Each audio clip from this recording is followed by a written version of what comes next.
राजस्थान के रेगिस्तान के बीच बसे एक छोटे से कस्बे मीरापुर में एक नौजवान रहता था, आदिव। उसकी आंखों में बेचैनी थी, सवाल थे और तलाश भी, पर किस चीज की, ये शायद उसे खुद भी नहीं पता था। लोग कहते, आदिव बहुत सोचता है, और सच भी था। वो अक्सर आसमान को देखकर कहता, हे जीवन, तू इतना कठिन क्यों है? कभी किसी का सपना क्यों तोड़ देता है? किसी का प्यार क्यों छीन लेता है? क्या ये सब किसी वजह से होता है या बस यूं ही?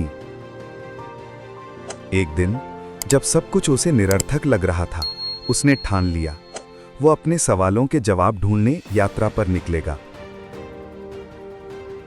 3 दिन तक चलने के बाद उसे एक चरवाहा मिला जो ऊंटों को चराते हुए बांसुरी बजा रहा था। सूरज सिर पर आग उगल रहा था, जमीन तप रही थी, पर उस बूढ़े चरवाहे के चेहरे पर मुस्कान थी। आदिव ने पूछा, बाबा, इतनी गर्मी, इतना अकेलापन, फिर भी तुम मुस्कुरा रहे हो? बूढ़ा हंसा, बेटा, सूरज जलाता है, पर वही सूरज रोशनी भी देता है। रेत जलती है, पर उसी पर ऊंटों के पांव चलते हैं। जिंदगी में अगर जलना पड़े तो याद रखना, शायद वो रोशनी बनने की तैयारी है। आदिव ने धीरे से अपने छोटे से डायरी में लिखा, हर जलन, हर दर्द में छिपी है रोशनी की शुरुआत। अगले गांव में उसने एक युवती को देखा, मिट्टी से बर्तन बनाते हुई। उसका नाम था सारा। आदिव ने देखा कि जब भी कोई बर्तन थोड़ा बिगड़ता, वो उसे बिना गुस्सा किए फिर से तोड़कर नया आकार देती। तुम गलती से डरती नहीं? आदिव ने पूछा। सारा मुस्कुराई। अगर मिट्टी टूटेगी नहीं तो आकार कैसे बनेगा? जिंदगी भी तो वैसा ही है। कभी कभी जो टूटा लगता है वो दरअसल नया रूप ले रहा होता है। आदिव को लगा जैसे किसी ने उसके मन की गांठ खोल दी। उसने लिखा, टूटना भी एक कला है, अगर उसमें से कुछ नया जन्म ले। कई दिनों की यात्रा के बाद वो एक शांत नदी किनारे पहुंचा। वहां एक स्त्री थी, मधुरा, जो रोज फूल बेचती थी। उसके बाल सफेद हो चुके थे, पर आंखों में अजीब सी चमक थी।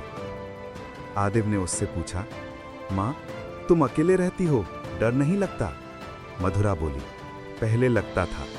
जब पति चला गया तो लगा जीवन खत्म हो गया। पर एक दिन नदी से सीखा, पानी बहता है, रुकता नहीं। अगर वो रुक जाए तो सड़ जाता है। दुख भी ऐसा ही है, उसे बहा देना पड़ता है।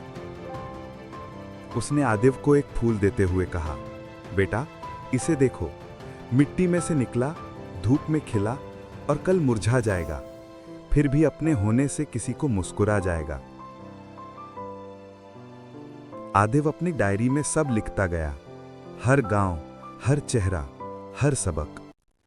फिर एक रात रेगिस्तान में तूफान आया, आंधियां चली, रेत ने आसमान ढक लिया। उसकी डायरी उड़ गई, उसके सारे पन्ने बिखर गए। वो भागा, पकड़ने की कोशिश की, पर कुछ भी नहीं बचा। वो जमीन पर गिर पड़ा।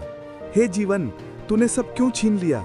मेरे सारे जवाब, मेरी मेहनत, मेरा अर्थ, सब खो गया। तभी उसने देखा, दूर कहीं एक दीपक जल रहा था।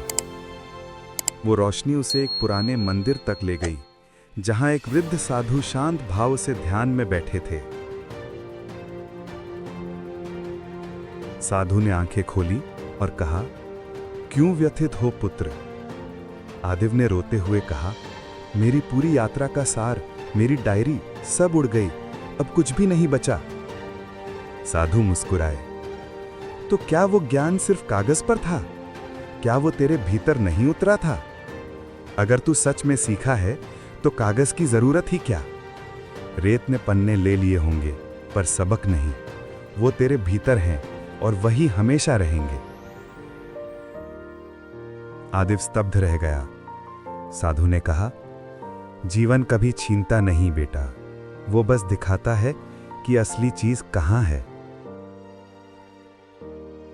कई महीनों बाद आदिव अपने गांव लौटा। लोगों ने पूछा, क्या पाया यात्री? उसने मुस्कुराया, पाया नहीं, समझा कि हर असफलता कोई सजा नहीं, बल्कि एक सबक है। हर तूफान एक दिशा दिखाने आता है। कभी जीवन हमें तोड़ता है ताकि हम अपना असली रूप जान सकें। और जो हम खोया समझते हैं वो शायद हमें भीतर से गढ़ रहा होता है। उसने कहा, तो जब भी जीवन तुम्हें गिराए मत कहो क्यों मैं, कहो शायद यही वो रास्ता है जो मुझे बड़ा बनाएगा।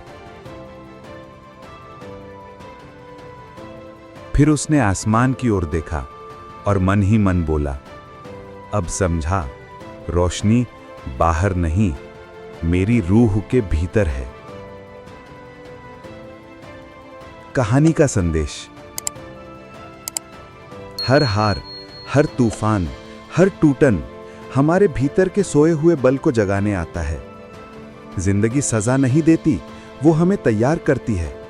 हर घटना, हर दर्द का एक कारण होता है, और वो कारण है हमें उस इंसान में बदलना जो हम बनने के लिए जन्मे हैं।